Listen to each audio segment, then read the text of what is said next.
It was once called the Memorial Weekend Recruiting Event, then it was rebranded into Rocky Topapalooza, and now it is the 865 Live, whatever you want to call it.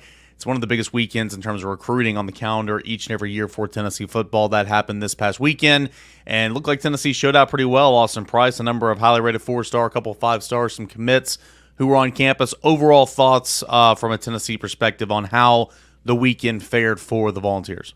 Yeah, really good weekend. And you expect it to be. Kids are going to have a good time on visits. But I thought Tennessee, did themselves a lot of good with David Sanders again. It's his third time on campus unofficially since the calendar turned to April, and we'll be back here in a few weeks for his official visit. Did not speak afterwards, which again, as we pointed out on the 2-minute drill, was fine by us because he's like, "Hey, you can be that On3 event thing on Tuesday." I was like, "Yep, we'll talk to you there, pal. I'm going out of here," which means he can't talk to anybody else, and that was fine by us. But I mean, in talking to people, he had a big time.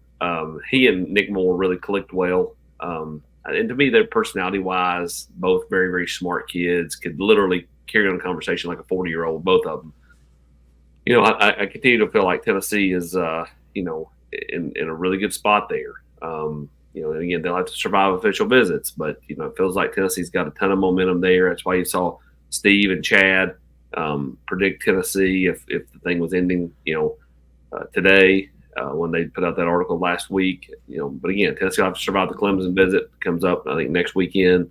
Georgia, Ohio State, the who's who in college football. But, kid clicks well with Glenn Ellerbe. Kid clicks well with George McIntyre. And, again, Tennessee's in a good spot as we exit the month of May, heading into official visits.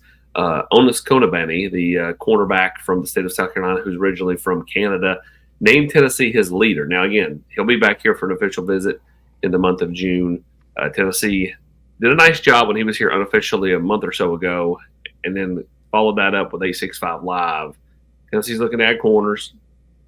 They'd love to add him, Donovan Starr, who's a kid from Ravenwood that's really picked up traction in the recruiting game the last, 4 to 6 weeks or so, adding a ton of offers. Plays for Will Hester over there at Ravenwood in the Mid-State, and measured in just shy of 6 foot, about 180 pounds. Again, another kid that continues to get more and more traction out there in the recruiting world. And then Nick Moore is a guy that Tennessee was late to offer, but now that they have offered, has really picked it up on. The Jefferson County native, your boy Eric Kane. It's a good player. Good player. He is a good player. And honestly reminds me a ton of Cooper from a standpoint of about 6'2", almost 6'3", just a hair shorter than 6'3". He weighed about 298 pounds. He doesn't carry 298. Like, he looks like he weighs 270. But, freaky good athlete and an awesome defensive lineman at the high school level. I mean, the kid is super disruptive, and so, for my liking, I feel like Tennessee has really picked up the pace, and they're making up ground quick with Nick Moore. He's going to take official visits to West Virginia, Vanderbilt. He's going to go to Clemson on June 3rd. He'll be back here either the 14th or the 21st. They were locking that in this weekend. And, again, I would be shocked if Nick Moore doesn't pick Tennessee in the end. But, again, they're having to overcome a few things, just being a little bit later to the game. But I feel like they're doing that in quick order for Nick Moore. And then, Tennessee's in it for guys like Jared Smith. Matt wrote about him on Monday. In it way more for, as he said, Tennessee's way more in this than people realize. The question is a kid from Thompson really going to leave the state of Alabama? I mean, most kids from Thompson go to Auburn, they go to Alabama. It kind of is what it is, right? But again, if you're Tennessee, you swing, you take your shot here and see what happens. I mean, Jordan Ross a year ago got out of the state of Alabama, and so you just never know how this thing's going to play out. And Jared Smith is a freaky long kid, man. I mean, he's tall, long arms. I mean, he looks every bit the part as a high school kid. If he had walked by you and you didn't know who he was, you'd have thought he was on Tennessee's team already.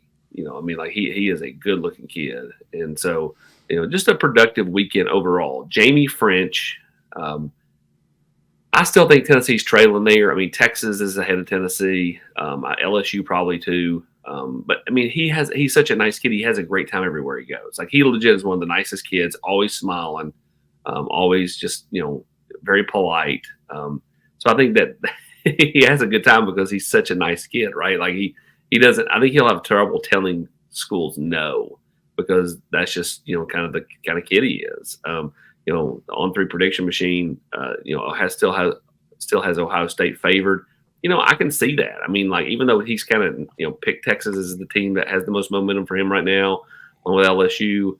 I mean, Ohio State's the team that's always kind of been thought to be the team to beat. And does he get up there for an OB? Last time I looked, he did not have one scheduled, but like it's still they're still the team that kind of just hangs around a perceived favorite for so long. We'll see what all happens there with Jamie French. But Tennessee would love to add a receiver, and he spent this past weekend with Georgia McIntyre. He'll be at the On3 event in Nashville coming up tomorrow with Georgia McIntyre, with David Sanders. And Georgia will be working him. He'll be working Travis Smith. He'll be working Caleb Cunningham, all three of which will be in Nashville for the On3 event. AP, I want to go back to one of the prospects you brought up in Jefferson County's Nick Moore. If I'm just a Tennessee fan and I look into Nick Moore and then I say, okay, high school coach is Spencer Riley, it's like, oh, well, yeah, he was a Tennessee Volunteer. He was part of the national championship team captain. It seems simplistic, but I mean, how much do you think that favors the Vols? It's not like it hurts them whatsoever. They have a VFL being his head coach, right? Oh, 100%. It definitely helps. And it helps Nick. I mean, again, Nick's not going to play center for Jefferson County because that's not what they need him to play. But, like, that's probably what he plays at the next level, center or guard. And, Spencer will help him with all of that stuff, regardless of where Nick goes. I mean, it's an invaluable resource for Nick. And, again, Nick's a smart kid. I mean, like really, really smart. I mean, if he picked Vanderbilt, would I be shocked? Probably a little bit, but kind of no, just because he is a smart kid. I mean, this is a kid that literally, if I went in for a surgery in 20 years, I wouldn't be shocked if he was the one operating on me. Like that's the kind of, he is a smart kid. That's how we do down in Dumpling Valley, AP. Yeah, he's the opposite of you. But just a great kid. And again, I think that what he is finding is Tennessee, as he called it, they're very genuine. And again, they were late to offer him. And I think that every time that happens, that people get their feelings. I think they've quickly got out of their feelings about Tennessee being a touch late. And I think that they have really gravitated towards, what Glenn Ellerby is, what Josh Heupel is, instead of, you offered me 3 months after so-and-so did. Right? So, I think as he told me on the phone that night, I'm in the mode of forgive and forget. And he really, I think, has applied that because he has really taken to kind of how Tennessee's recruiting him and found that they were, quote, genuine. And I think that plays well over the next month because I think Tennessee will continue to put the pedal down. AP, I've got a Michael Scott explain it to me like I'm 5 question.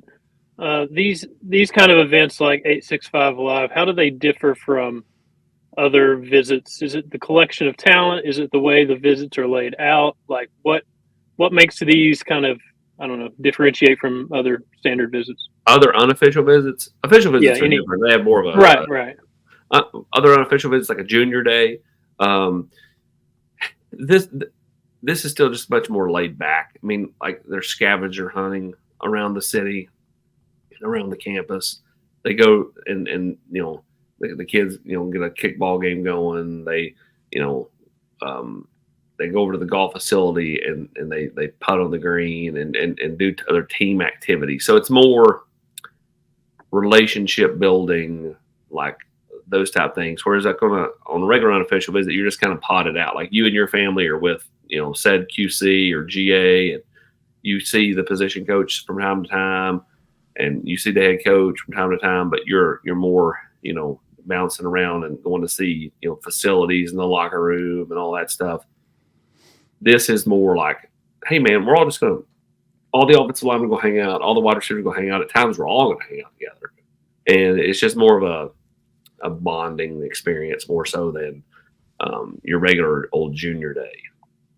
AP, it feels like, it really helps Tennessee out, right?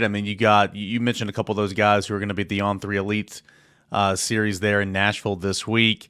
Tennessee has this 865 Live the weekend before, guys coming in town, staying. It feels like this, I don't know if anybody planned it this way, but it feels like it really works in Tennessee's favor, right? 100%.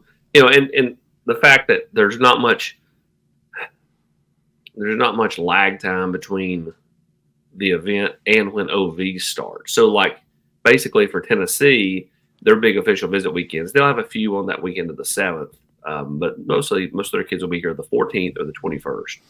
And so, basically you're going to have 2-3 weeks in between this past weekend and when they come right back. So, like, it's basically like boom, boom, and the momentum you build from this visit just can carry on for some, not all, but for some, right into the OVs. And so, like, I just think that it's helped Tennessee the last couple of years.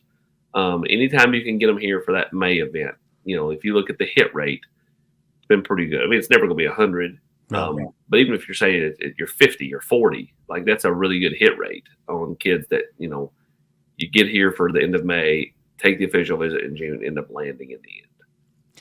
AP, I know you mentioned a number of guys, and if you mention him, apologies, but I do want you to touch on real quick the running back from Baylor, Mills Knight, and then anybody else that maybe you haven't mentioned that you think Tennessee did a really good job with this weekend. Yeah, Shakai Mills Knight. I'm glad you brought him up because I was running through all those kids, and sometimes they just slip through the cracks. Hey, and Grant and I thank you for filibustering there for 10 minutes. I'm being serious. We thank you for that. So Shakai, again, I mean, this is a Tennessee-Miami battle. Miami has some momentum with him. Tennessee has some momentum with him. Going to take all these official visits. I think in a perfect world, he'd like to do something coming out of official visits. I believe his mom will be here, gets from Canada, plays at Baylor. I mean, like, yeah, he plays just down the road in Chattanooga, but, like, he's not a Chattanooga kid, right? Yeah. Like, I mean, it's not the same as Nick Moore, who grew up in Jeff County and, has always been within a stone's throw of the Knox County line. It's a little bit different. But at the same time, there's enough Tennessee flavor around the Baylor people that gives Tennessee a real shot there. So it's Tennessee and Miami. Ole Miss is in it too. And so I ultimately think that's what it comes down to. I think it plays out with the OBs. And I do think his mom is coming here for the Tennessee OB, which I think is big. I'm not sure she's going to all of the official visits, but I know she's coming to this one. So I think that one will help. She'll come down from Canada and get a good look at. I just love his profile picture with the glasses and all that stuff. It's got to mean something. It's got to mean something when you get Mama here, especially if she's coming all the way from up north. And we'll continue to follow that and tons of stuff from the 865 Live from this past weekend already from you and Matt Ray, and tons of stuff throughout this week coming up here at Volquest.com.